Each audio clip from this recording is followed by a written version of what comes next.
How's it going? This is Ricardo, and in this video I'll show you how to remove the input-output circuit board on a Dell XPS 12-9Q33.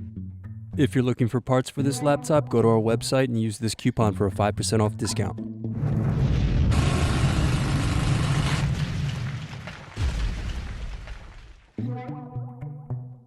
First, lift badge plate and remove screw.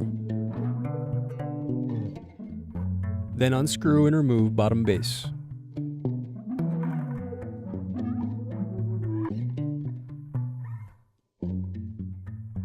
Now unscrew and disconnect battery.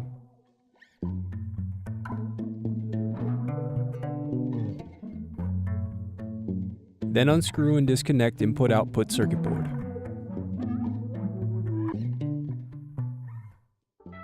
Thanks for watching. Don't forget to like and subscribe if you enjoyed this video. And if you need more, check out this playlist to watch other tutorials for your laptop. You can also click here to find parts for your laptop at partspeople.com.